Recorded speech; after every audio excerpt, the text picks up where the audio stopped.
pessoal, dando continuidade aqui ao nosso bate-papo sobre esses direitos e deveres individuais e coletivos, aparece pra gente o parágrafo 2º do artigo 5º, né? E ele traz a seguinte recomendação: os direitos e garantias expressos nesta Constituição não excluem outros decorrentes do regime e dos princípios por ela adotados, ou dos tratados internacionais em que a República Federativa do Brasil seja parte.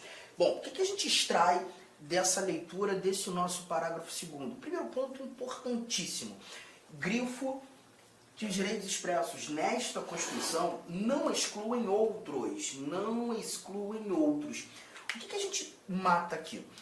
Que na realidade a nossa Constituição traz uma cartilha enorme, extensa de direitos, mas o texto constitucional não esgota o assunto. Nem todos os direitos são previstos na Constituição. Obviamente, a Constituição traz muitos direitos, mas não traz todos os direitos. Essa é a recomendação principal que a gente tira daqui. E nessa linha de raciocínio, concluímos que essa lista de direitos apresentada na nossa Constituição é uma lista exemplificativa. Não devemos entender a lista como uma lista taxativa, ou em algumas provas, assim examinadores apontam, uma lista exaustiva, ou até mesmo quando num perfil, né, mais criterioso, questões num campo, uma complexidade maior, uma lista de números clausos. Não, nada disso. Não é taxativa, não é exaustiva, não é uma lista de números clausos. Anotei. A nossa lista de direitos é uma lista exemplificativa. Lista exemplificativa de direitos. Tá? E a ideia de ser uma lista exemplificativa é aqui, ó, não taxativa, não, deixa eu colocar aqui melhor, não taxativa, não exaustiva, nada disso.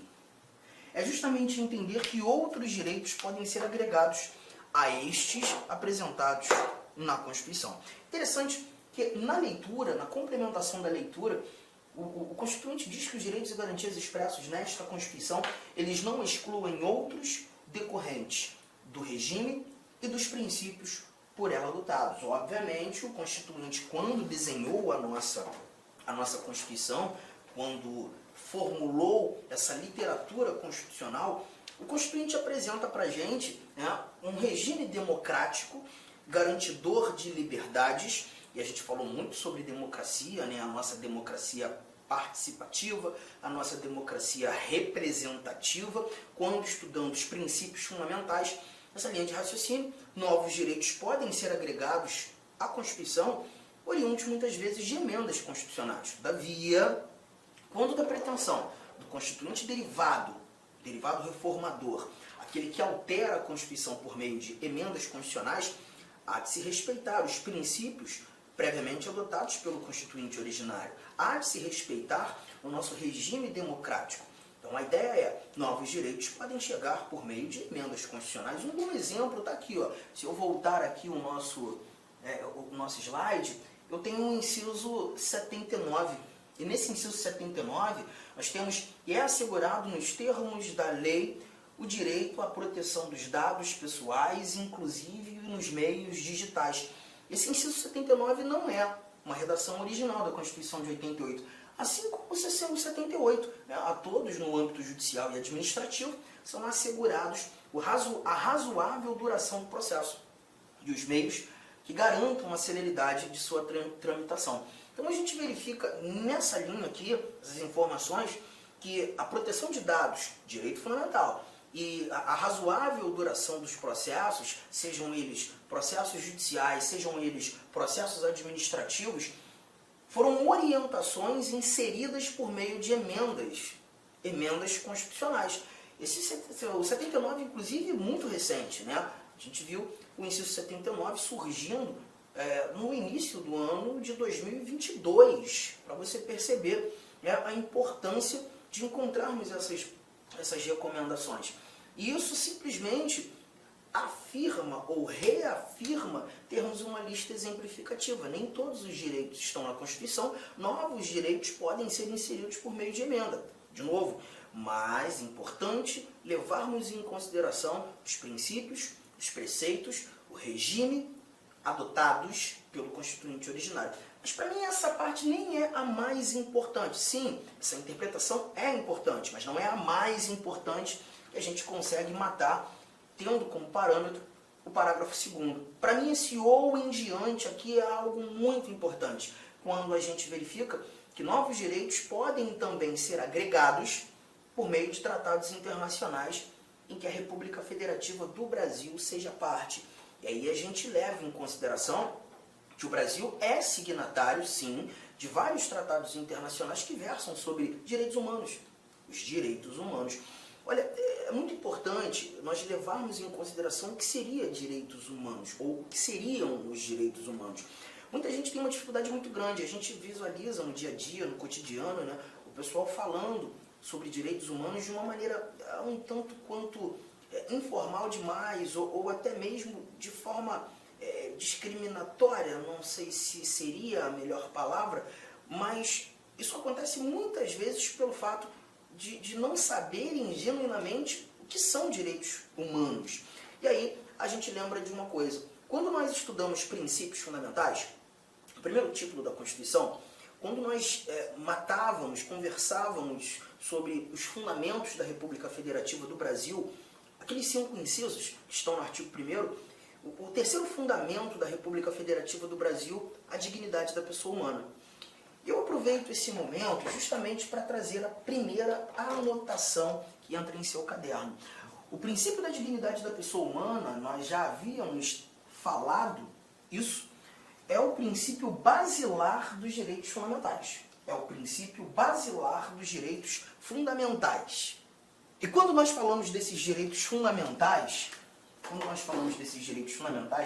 aparece a dignidade da pessoa humana.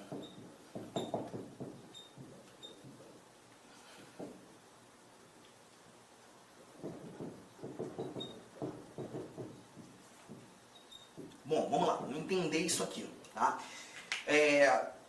Direitos fundamentais são desdobramentos do princípio da dignidade da pessoa humana. Só que eu também preciso te mostrar, te dizer que os direitos humanos também se apresentam como desdobramentos do mesmo princípio da dignidade da pessoa humana. Então, preste bastante atenção.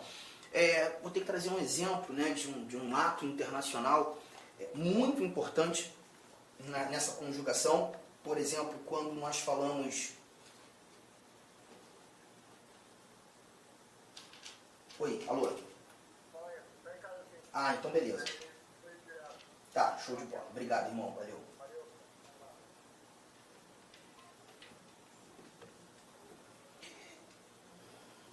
Tratar da Declaração Universal dos Direitos Humanos. A Declaração Universal dos Direitos...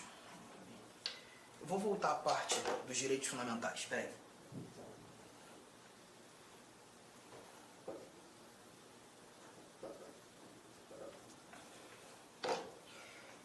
E tendo como parâmetro os direitos fundamentais, fazendo esse link, a dignidade da pessoa humana, qual é a relação? Direitos fundamentais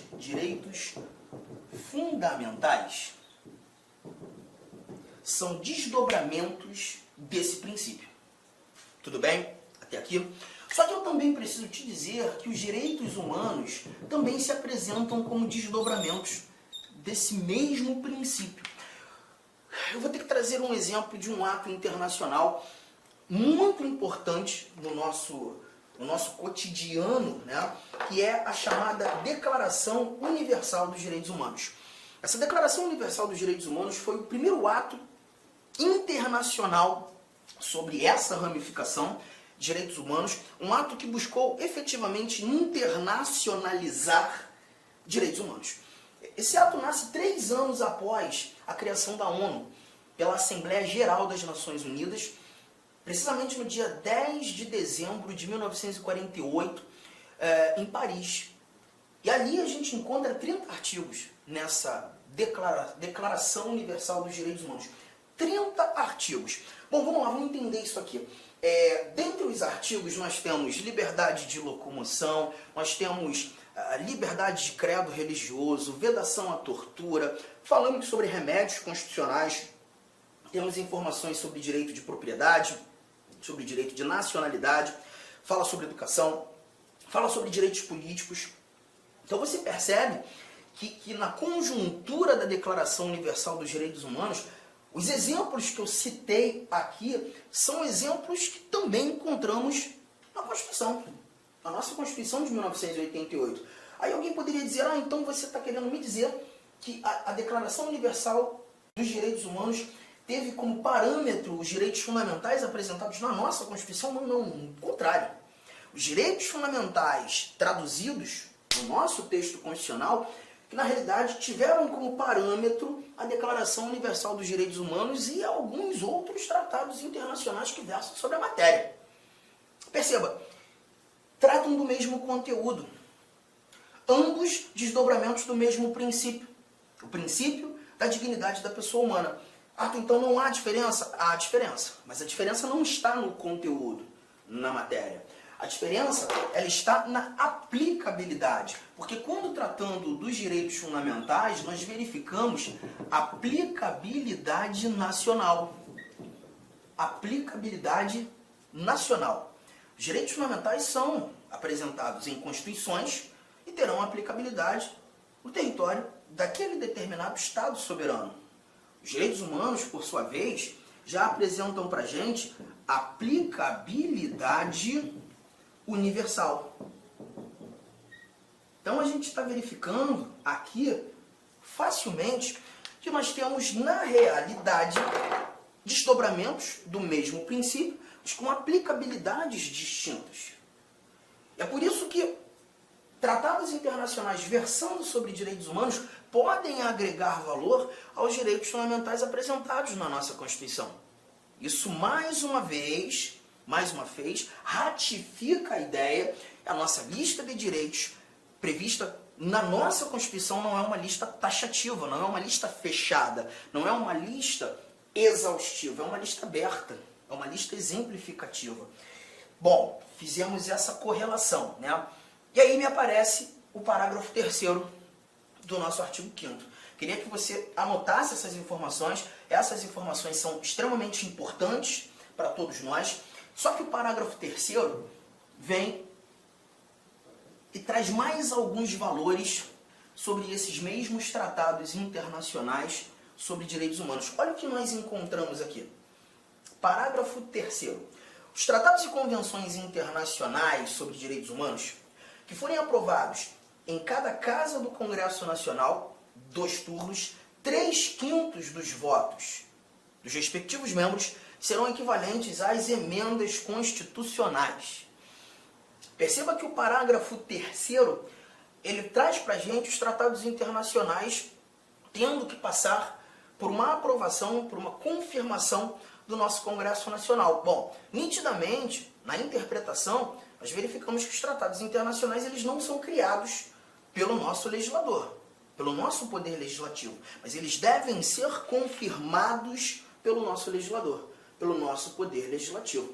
Aí eu te lembro um detalhe, não faz parte desse conteúdo nesse momento, mas quando nós estudamos as competências do Presidente da República, artigo 84, inciso 8º, nós encontramos que compete privativamente ao Presidente da República celebrar tratados e convenções internacionais, Presidente agindo como chefe de Estado, representando a soberania da República Federativa do Brasil, sujeitos a referendo do Congresso Nacional.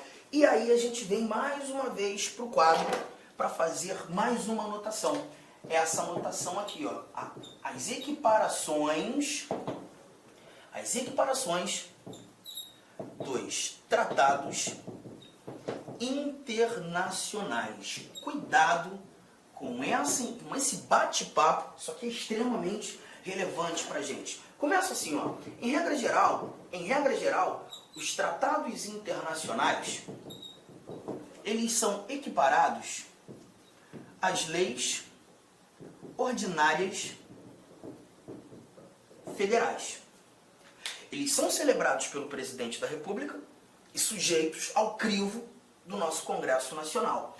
E quando falo crivo do Congresso Nacional, esse tratado internacional que tem força de lei, uma norma infraconstitucional, ato normativo que está abaixo da Constituição, devem passar pelas duas casas do Congresso Nacional, Câmara dos Deputados, Senado Federal, as duas casas do Congresso, a exigência de um único turno de aprovação e a maioria mais fácil que tem, a maioria simples, que é aquela maioria que a gente costuma dizer metade mais um daqueles que estão presentes naquela determinada sessão de deliberação, aquela determinada sessão de votação, tá?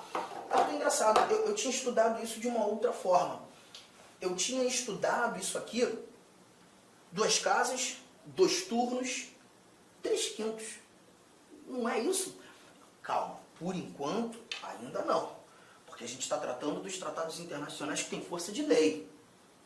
Esse tratado internacional, ou essa equiparação, é a equiparação regra, tá? Quando a gente vai lá para o parágrafo 3º do artigo 5º, aquele que a gente acabou de ler, nós verificaremos um outro tratado, que são os tratados internacionais que versam sobre direitos humanos. Aí o cuidado que você tem que ter. Esses tratados, esses aqui, acabam tendo força de emenda constitucional. Com licença, meus amigos, minhas amigas. Inicialmente eu peço desculpas por interromper seus estudos, mas essa videoaula é uma videoaula demonstrativa para você conhecer a qualidade de nossos mestres aqui da LAC Concursos.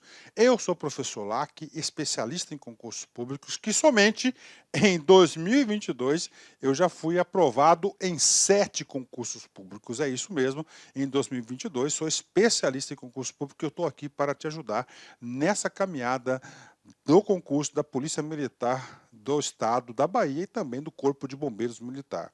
Gente, olha só, qual que é o diferencial da LAC Concurso? Primeiro, tá, o nosso diferencial primeiro, preste atenção, tá? Primeiro, nós temos uma ferramenta pedagógica chamada Personal Coach. Personal significa pessoal, coach significa treinador. Então aqui você tem um treinador pessoal de concursos. Essa metodologia ela é baseada em técnicas de administração, em ferramentas de administração, mais precisamente administração por resultados. Ou seja, todo dia você tem uma meta de estudos, é isso mesmo. Todo dia você tem uma meta de estudos.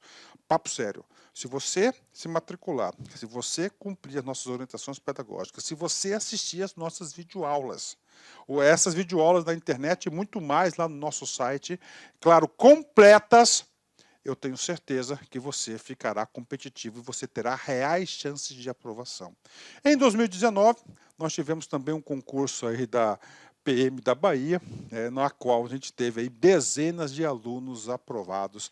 Inclusive, nós fizemos aí uma playlist no YouTube super vencedora, né? Super vencedora para a galera, né? Professor, quanto custa? Olha só, preço promocional. Apenas 10 parcelas de R$ 25,00. Curso completaço, super atualizado, item a item do digital, acesso imediato com foco na banca da FCC. Então venha estudar conosco aqui na LAC Concurso.